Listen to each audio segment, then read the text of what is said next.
You're probably right if you feel restricted by some areas of regulation and recognizing that customers might not understand some of the things that you're mandated to include. But that evidence shows again that even within those regulations, you can do more if you're kind of using those more innovative, forward-thinking approaches and starting to look at the numbers specifically.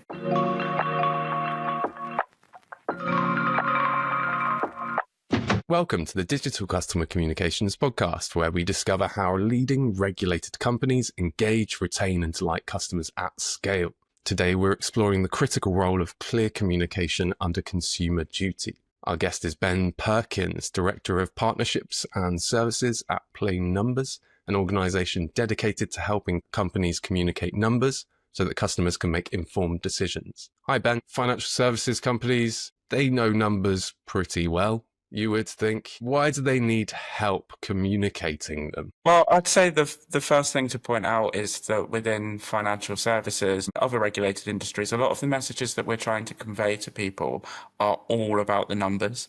The whole story behind our communication is within the numbers. But what we have kind of focused on traditionally when we think about customer understanding is thinking about really important things like plain language, trying to avoid jargon, and all of those really kind of fundamental good practice that everyone's doing.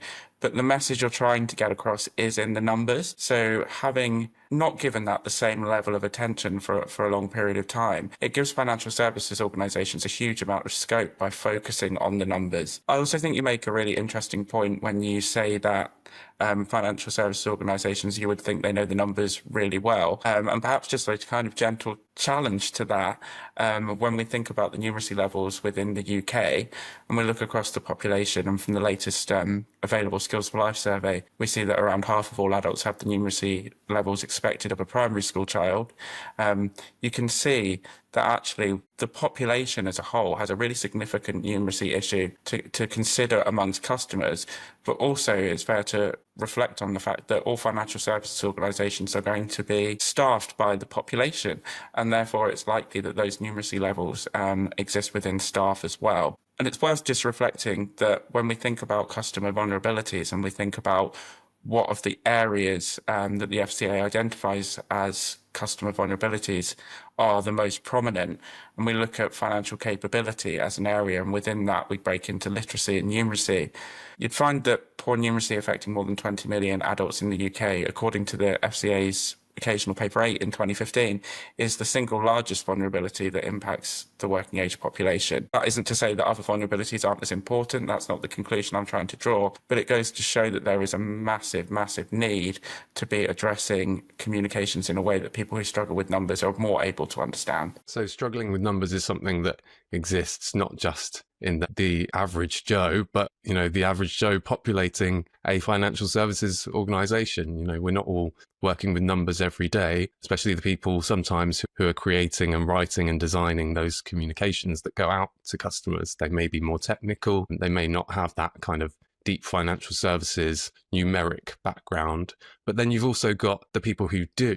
And there's this element of jargon, I imagine, and a disconnect between the customers that struggle with understanding numbers or with speaking the same language of numbers as people who deal with them every day. It seems like there is this kind of disconnect between financial services businesses and customers. What kind of problems are you seeing with how these companies are communicating with their customers? So I think it all starts with a lack of awareness and a lack of attention to the way that we present numbers. I talked a little bit about plain English and plain language as a best practice earlier. And what a lot of firms do is really, really good hard work on improving the language they use. And then it comes to a table of numbers that makes absolutely no sense, but it's out of scope for that piece of work. And actually it's where the message of the communication is usually hidden. So there's that lack of awareness, which leads firms to not pay it as much attention as they should do. But in terms of where people go wrong, as well as just kind of not looking at the numbers,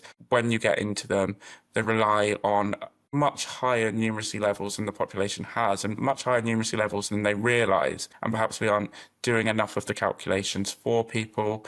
We're overusing percentages and relying on people's understanding of that. overwhelming people with information is probably one of the biggest things that I see going wrong, that firms want to be really transparent with the numbers that they give.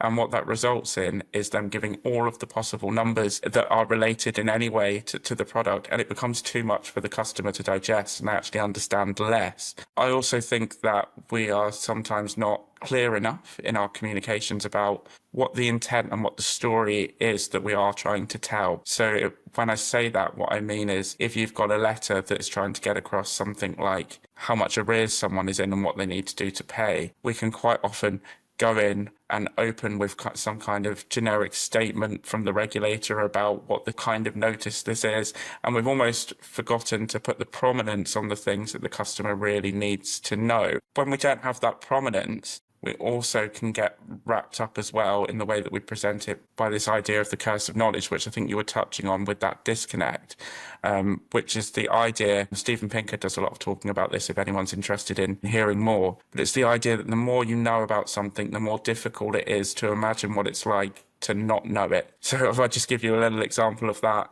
do a lot of work with pension providers, and often people will say things in their communications like, you'll get compound interest, so it's good to start saving early.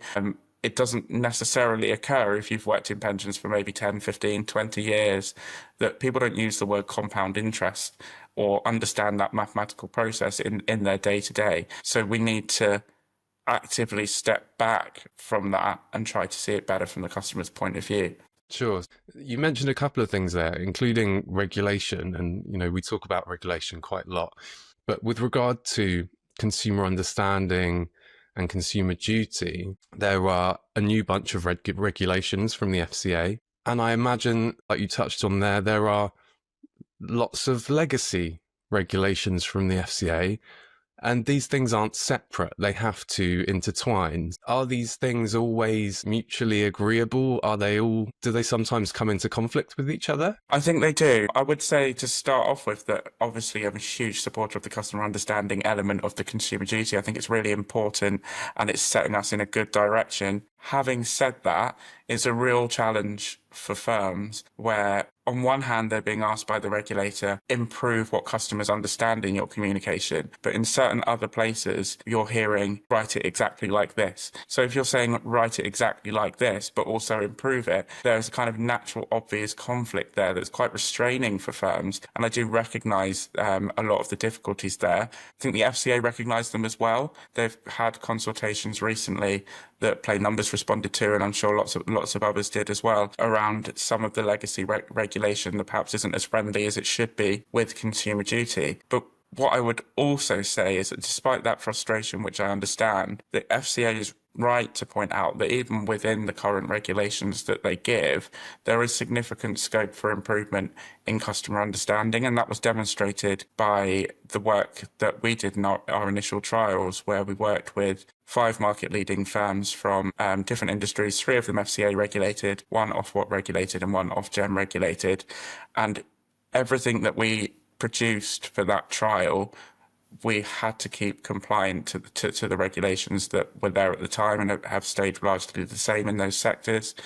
And when we did the testing and tested people's genuine understanding, with 500 people seeing one, 500 people seeing the other for a randomized control trial, what we saw was it was possible to, on average, double the proportion of customers who understood, even within the current regulations. I understand also that firms will be frustrated in many particular areas that they can't do more than they are because of the current regulations. And that leads me to just touch on a more recent piece of research that we did, which I think is absolutely fascinating, around the cost of borrowing, where we worked with ClearScore and we worked for Fair for All Finance and Thinks Insights. And we ran a randomized control trial on 3 possible options for how you can present loan offers to customers. First one was the current way that it's being done. The second one was in a pure plain numbers way, ignoring the current regulations. So what that actually meant practically in this case was you didn't have to present the APR and you didn't need to include a representative example. And then the last one, we went back within the regulations but applied the plain numbers approach as far as you can do, but we still included the APR and we still included the representative example. What we saw was that between the original version and the version that was plain numbers but with APR and the representative example, customer understanding doubled on that. But if you were to take out APR and take out the representative example and then compare it to the original, it would have tripled if that were possible. So that kind of speaks to the story that I'm kind of telling here for firms that, yes, you're probably right if you feel restricted by some areas of regulation, and recognizing that customers might not understand some of the things that you're mandated to include. But that evidence shows again that even within those regulations, you can do more if you're kind of using those more innovative, forward-thinking approaches and starting to look at the numbers specifically. And can you touch on some of the practical differences between these two examples? You've got, what we're doing now versus what we're capable of within the limits of compliance and current regulations. What kind of practical differences are you seeing between those two sets of comms that are getting results? So obviously that looks slightly different for every different piece of communication, but I think some of the real things to pick up on is that often, as in that example of APR, I'll just touch on that. The best practice way, in the way that more customers will understand, would be, instead of presenting as a percentage, to present as a pounds and pence figure of how much this is going to cost them. While the regulation says that you have to present APR, it doesn't stop you presenting more helpful information as well. Be careful of information overload, though, and make sure that you're being really, really tight and specific into the things that are really going to drive the customer's outcome. I would also say that in terms of what the regulator asks people to do, there are several instances where they say you need to include information about X, Y, Z, and a firm interprets that to mean they have to include it in a certain place and in a certain way. Sometimes that is the case, but check back on the regulations, because sometimes that's just become the way that we do things, and we've thought in our head we do it because of the regulator, but that was just one way you could satisfy the regulator. So be going back and checking how it's done and where it's done. And I think one of the most important techniques that can really support firms around this need to comply, but also improve customer understanding, is taking a layered approach to particularly the more complicated communications. What I mean by that, when I say layering, is to, for example, if you've got a really complex kind of piece of information about an investment where it's very much mandated and it's very much restricted what you have to say, you could create an additional layer on top of that, maybe in the form of a covering letter, a covering email, or just a first page summary that tells the customer in plain language and in plain numbers, these are the really key things that you need to find out from this piece of information.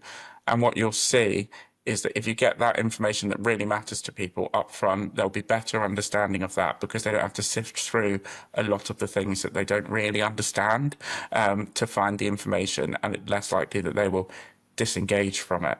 And I think lastly, just to touch on, even when you're complying with regulations, it's possible to break out of the habit of writing to satisfy the regulator first and then the customer second, and to flip that round, to frame your communication around what the customer's aims are, what the actions the customer needs to do are, and what they really need to know, and then think about what needs to come in that is there to satisfy the regulator, or is a kind of valid and important warning that you should give, but it only affects a small proportion of customers. And what you'll find is your customer message stands out more than it did before. That kind of brings us on to how you measure consumer understanding, customer understanding. But first, I wonder if you can give us a bit of you've mentioned plain numbers and the plain numbers approach, and you have touched on giving plain numbers in the sense of a monetary figure instead of APR, instead of percentages.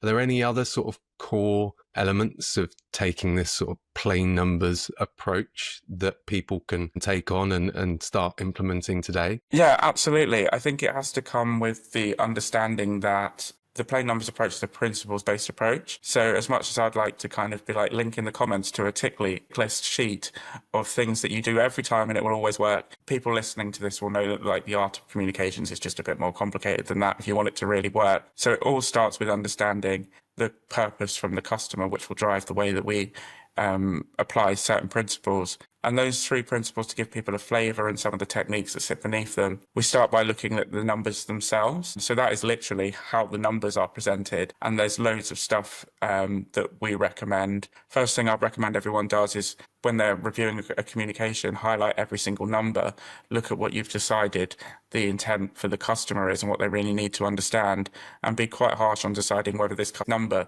leads the customer anywhere helpful in getting that understanding.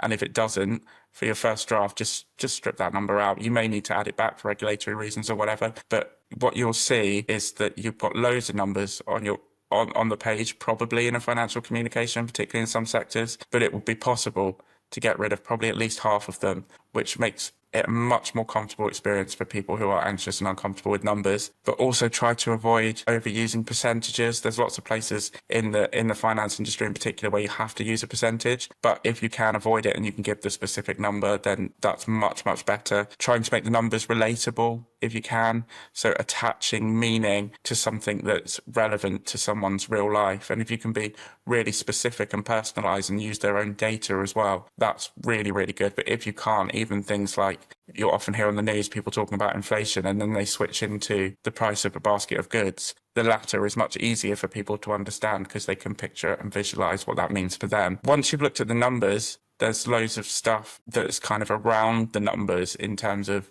the language you use. So that's our second principle, numbers in context principle. And within that, there is a lot of the best practice about using jargon. And we talked a bit about the curse of knowledge and understanding that. But I'd really encourage people to lower their bar in terms of what constitutes jargon and what constitutes industry speak. Look out particularly for inherently mathematical words. Pay really close attention to the words that come before and after numbers, as an example. So just one example from the work that we've done, seeing credit cards framed as low fee 0%. In their card title, when your words describing a fee there and your percentage is describing an interest rate, and this does not match, and there's an assumption there that people will realize that the percent is an interest rate, and that's probably a dangerous one. So keep an eye on those words that come around the numbers and make sure that they're giving the meaning that you really think, and they're not just kind of throwaway labels in a table, because that's how it's always been structured. I would also say under that principle, just to think about the story that you're trying to tell. If you've got a big block of numbers and you've got a table, for example, you're giving people that data for a reason. But when you just leave it there as it is in its table, it's the customer's job to look at that table, piece together the story you're telling them, and then interpret and understand that information. If you can support that with something that pieces together the story for them, so just by way of an example, your employer has paid this amount into your pension this year and you've paid this amount, that's how you've got a total of this. That's piecing together the story for them, and then they can't have their own interpretation and they can't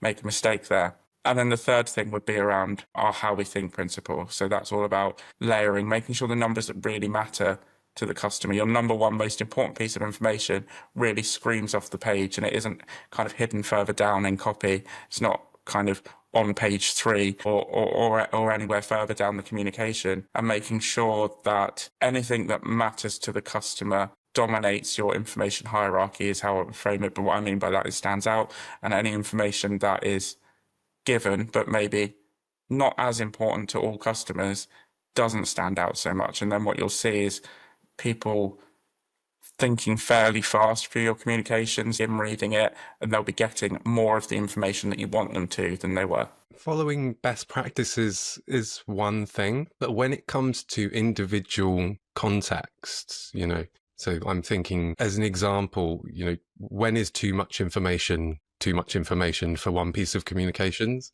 versus two, something like that, where you kind of would need to test. That brings me on to, Consumer Duty has kind of pushed us further into testing, and because there is this element of, okay, we always wanted consumers and customers to understand what we're sending them, but there's this element of you need to really prove that people are able to understand this to some extent now. Can you talk through how you might go about that? Yeah, I think the testing requirements from the FCA have to be seen as proportionate and different for firms of different sizes, and I think it's important to acknowledge that, because in fact even the biggest firms, but particularly for the smaller ones, you can't test everything you ever write or put out on your website or put out on your app or wherever it's coming from.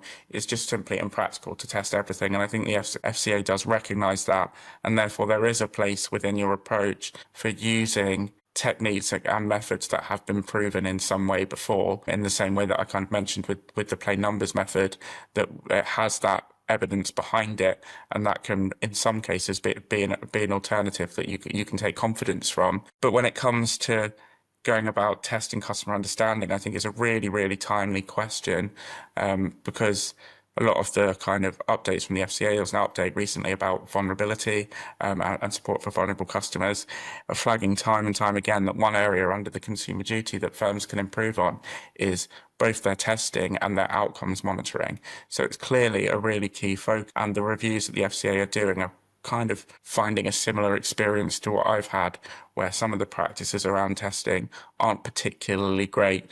The first thing that I would really focus on in terms of your testing is to make sure that you're testing genuine understanding of the communication and not just what people think of it. So what people think of it is an interesting and useful piece of information for marketing purposes. Like, you want your customers to feel good about the communications they get, but it is not a substitute for testing customer understanding. So when you're approaching any kind of testing, it's really important that the questions you ask are eliciting an appropriate response to actually measure people's understanding. We, in all of our testing, have used randomized control trials where 500 people see one, 500 people see the other. Those people are completely randomized, so that the only thing that is different is the piece of communication that they see. This kind of sample size gives a really robust answer, but the questions we're using are always comprehension questions. So we're looking at the communication, we're asking the firm that we're working with, what are you trying to say here? And then we're testing whether the customer understands the things that they're supposed to understand. So if I just give you an example, one piece of work that we did on a water bill, we're all familiar with those in our everyday lives. Some of the questions we were asking people were, how much water did you use? How much did that cost? Or, for example, on an insurance quote, how much cheaper would it be if you paid this up front than it would be paying on credit using premium finance? And then you'll start to see if people really understand. What people often do is have relatively small sample focus groups where the questions are things like, do you think this is clear? Do you understand this? This won't get you an accurate result on whether people do understand. And that's shone through in every single piece of research we've done, that way more people, usually 70% or more, say that they find a communication clear than who can actually demonstrate it. So in some cases, we have actual comprehension as low as kind of 13%, around that kind of figure. In fact, that was the water bill that I mentioned, but the perceived comprehension being up in the 70s. These people who are in that gap may be particularly vulnerable to harm because they think that they understand what they're getting, but they actually don't. And sometimes that can be too late. So if it was an insurance quote, people think they understand the policy limits that they've got. They don't. They won't find out about that until they claim on their insurance. Or in the pensions industry, people might find out that they've misunderstood and they haven't been really saving properly for retirement when they're about to retire, which obviously is not ideal. So that would be the first thing that I would say around testing. Make sure you're testing real understanding. For smaller firms who can't do things like randomized control trials because they are expensive and they are difficult to do, and you need external research agencies to do that, even adjusting whatever techniques or methods that you have to make sure there's more of an element of comprehension, then that's going to be a real positive in terms of the information that you can get out of customers. So if you did a survey, for example, rather than asking people what you think of this communication, ask them how much you're charging them, for example. And even for the very, very small firms, where the best kind of testing that you might practically be able to do is things like either a very, very small customer focus group, or asking staff or even friends and family, like, this is my communication, can you have a look at it for me? That might be what's reasonable and capable. But when you do that, just flip the switch a little bit and try and get a sense using comprehension questions whether they do understand, rather than just asking them if it's clear. I was just going to come back to that point about what the FCA is asking for is for firms of all sizes to have some level of reassurance behind what they're doing, that customers actually understand it. And therefore, for smaller firms where testing in that more robust way is beyond their capability, then relying on approaches that have been tested by other people makes a lot of sense, because you're at least able to say, the reason that I believe customers will understand this is that I've used something that's tried and tested. Yeah, that makes complete sense. So in terms of key takeaways on clarity of your communications, what would you say are the most important things that you can enact now as a comms team, or as someone sending out comms to their their clients to make your communications more understandable? I would say the first thing is don't ignore the numbers. So to give a little bit more kind of practical stuff behind how you can not ignore the numbers, I would work into your kind of communications process, looking at what you've done through a kind of the lens of a customer who has real difficulties with numbers. Because when you do that, I'd encourage you to kind of analyze your communication and try and find out the really key things without having to do any maths on it or without having to work through too many numbers. And you'll start to see that through a different light. And even without taking the comprehensive training that we can offer, it will force you into different behaviors because you'll just see things from a different angle. So I think that's a really important thing to be doing. I would also say establish the purpose behind your communications in some kind of structured way as part of your communications process. I would say every time that you produce something, if you want it to end up clear for the customer, go through some systematic questions about what it is that the customer really needs to know. So just for example, in our process, we ask questions like, what's the customer's aim? What's the desired customer action? What are the pieces of information that drive that desired customer action specifically? And if you do that at the start of every communication, you'll get much better at not overloading people with information that's difficult for them to understand. I'd add in there as well, just consider kind of those three principles that I talked through in order in a kind of systematic way. So you kind of got almost a checklist where you're saying, do the numbers themselves make sense? Do the words around the numbers make sense? And does the communication kind of layout and structure all make sense? That gives you a very good sense check to start making things clearer, because often it's identifying the problem because of things like the curse of knowledge that's much more difficult than starting to fix it, is actually realizing it's there. And I would say test as much as you can. That will really improve the standard of your communication, because that kind of insight that you can get, I think for a lot of firms, particularly bigger firms, may surprise them, it may shock them. So we've worked with a lot of firms that work with particularly wealthy customers, as an example, who might take an assumption that because they are from a privileged social economic background in general, that they're going to understand everything that they get. And I think the learning from the testing will be bring down the level of complexity for all customers, and don't make this assumption that you might be patronizing people, because actually nobody wants it to be complicated. Lastly, I'll just say, right for the customer first, the regulator second would be a really important kind of principle. I know it's not a particularly tangible or practical one, but once you start doing that and actually stopping yourself and going, we're not starting from the fact that this is illegal or regulatory or mandatory communication that has to go out. We're starting from the fact I'm trying to tell the customer about their persistent debt and how to get out. You will naturally write a different communication. And you speaking about wealthy clients there made me think, it's not just about understanding, because in a lot of cases, it's not that I don't understand something or I couldn't understand something, and so I don't understand something. It's more that I don't have the time to be reading all this stuff, to be consuming all this stuff at the level that it's been given to me. And you can make my life a lot easier by giving it to me in a way that I can scan or glance over, or, I can look at, and it's a bit more leisurely, so that it doesn't feel like a job. And that's exactly why the layering technique is really useful and important. And I keep talking about having too many numbers and information overload, because those two aspects, it's really important to acknowledge that before you can get a customer to understand the information, you've got to get them to actually engage with it in the first place. And that is not easy, particularly depending on the kind of communications that you're sending, on the sector that you're working in.